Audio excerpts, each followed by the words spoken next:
नमस्कार, मैं त्रिपुरारी पांडे। लगातार आपको पता होगा कि भाजपा की सरकार केंद्र और राज्य में है और संविधान का कितना पालन हो रहा है वो आपके सामने है। कुछ कहने और बताने की ज़रूरत नहीं है। बुलडोजर एक्शन पर सुप्रीम कोर्ट ने खींच दी लक्ष्मण रेखा। सुप्रीम कोर्ट ने बुधवार को एक बड़ा फैसला सुनाते हुए कहा कि बुलडोजर से की जा रही कार्रवाई असंवैधानिक है। अदालत ने कहा कि किसी व्यक्ति का घर केवल इसलिए नहीं गिराया जा सकता कि उस पर कोई आरोप लगा है। अदालत ने कहा कि आरोपों पर फैसला न्यायपालिका का काम है, कार्यपालिका का नहीं है। सुप्रीम कोर्ट ने बुधवार को बुलडोजर न्याय पर बड़ा फैसला सुनाया। सुप्रीम कोर्ट ने बुलडोजर से लोगों के घर गिराए जाने को असंवैधानिक बताया है।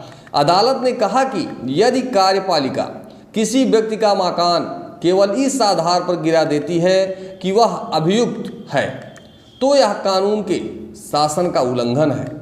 सुप्रीम कोर्ट ने कहा कि यहाँ तक कि गंभीर अपराधों के आरोपी और दोषी के खिलाफ भी बुलडोजर की कार्रवाई बिना नियम का पालन किए नहीं की जा सकती। कोर्ट ने कहा, कानून का शासन, नागरिकों के अधिकार और प्राकृतिक न्याय का सिद्धांत आवश्यक शर्त है। अगर किसी संपत्ति को केवल इसलिए ध्वस्त कर दिया जाता है क्योंकि व्यक्ति पर आरोप लगाया गया है तो यह पूरी तरह से असंवैधानिक है। बुलडोजर पर सुप्रीम कोर्ट सख्त, किसी एक की गलती की सजा पूरे परिवार को नहीं दे सकते। आरोपी एक तो पूरे परिवार को सजा क्यों, गलत तरीके से घर तोड़ने पर मुआवजा मिले, सत्ता का दुरुपयोग बर्दाश्त नहीं किया जा सकता। बुलडोजर एक्शन पक्षपातपूर्ण नहीं हो सकता। बुलडोजर की मनमानी पर अधिकारियों को नहीं बख्शेंगे।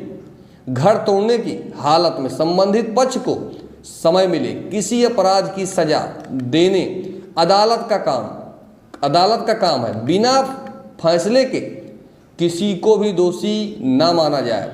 रजिस्टर्ड पोस्ट से नोटिस भेजें, 15 दिन तक वक्त मिले। सुप्रीम कोर्ट ने कहा क्या है, सुनिए।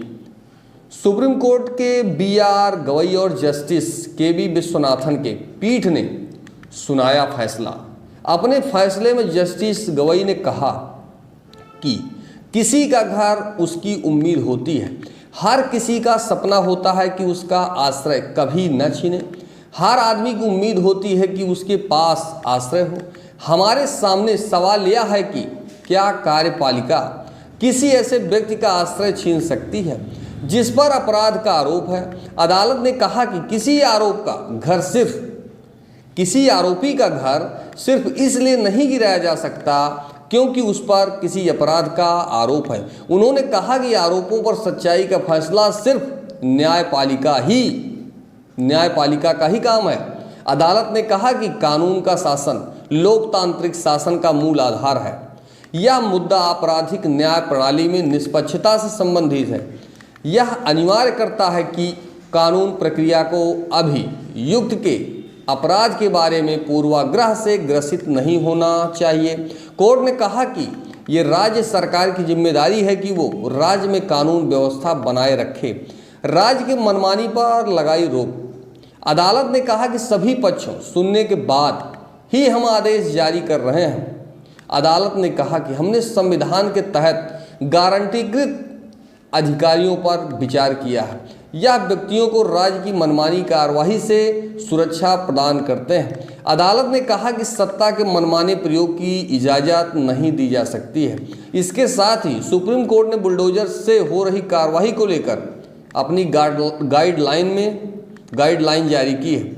यदि ध्वस्तीकरण का आदेश पारित किया जाता है तो इस आदेश के विरुद्ध अपील करने के लिए समय दिया जाना चाहिए। सड़क, नदी, तट आदि पर अवैध संरचनाओं को प्रभावित न करने के निर्देश, बिना कारण बताओ नोटिस के ध्वस्तीकरण की कार्रवाई नहीं की जाएगी। मालिक को पंजीकृत डाक द्वारा नोटिस भेजा जाएगा और नोटिस को संरचना के बाहर चिपकाया भी जाएगा। नोटिस तामील होने के बाद अपना पक्ष रखने के लिए संरचना के मालिक को 15 दिन का समय दिया जाएगा। तामील होने के बाद जिला मजिस्ट्रेट द्वारा सूचना भेजी जाएगी। जिलाधिकारी व उपजिलाधिकारी, कलेक्ट्रेट और डीएम नगर पालिका भवनों के ध्वस्तीकरण आदि के प्रभारी नोडल अधिकारी नियुक्त करेंगे। नोटिस में उल्लंघन की प्रकृति, निजी सुनवाई की तिथि और किसके समक्ष सुनवाई तय की गई है। निर्दिष्ट डिजिटल पोर्टल उपलब्ध कराया जाएगा जहां नोटिस और उसमें पारित आदेश का विवरण उपलब्ध कराया जाएगा। प्राधिकरण व्यक्तिगत सुनवाई सुनेगा और मिनटों को रिकॉर्ड किया जाएगा। उसके बाद अंतिम आदेश पारित किया जाएगा। इसमें यह उत्तर दिया जाना चाहिए कि क्या अनाधिकृत संरचना समझौता योग्य है, और यदि केवल एक भाग समझौता योग्य नहीं पाया जाता है और यह पता लगाना है कि विध्वंस का चरम कदम ही एकमात्र जवाब क्यों है। आदेश डिजिटल पोर्टल पर प्रदर्शित किया जाएगा। आदेश के 15 दिनों के भीतर मालिक को अनाधिकृत संरचना को ध्वस्त करने या हटाने का अवसर दिया जाएगा, और केवल तभी जब अपीलीय निकाय ने आदेश पर रोक नहीं की है तो विध्वंस के चरण होंगे। विध्वंस की कार्यवाही की वीडियोग्राफी की जाएगी। वीडियो को संरक्षित किया जाना चाहिए।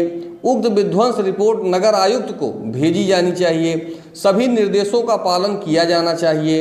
इन निर्देशों का पालन न करने पर अवमानना और अभियोजन की कार्यवाही की जाएगी। अधिकारियों को मुआवजा के साथ ध्वस्त संपत्ति को अपनी लागत पर वापस करने के लिए उत्तरदायी ठहराया जाएगा। सभी मुख्य सचिवों को निर्देश दिए जाने चाहिए।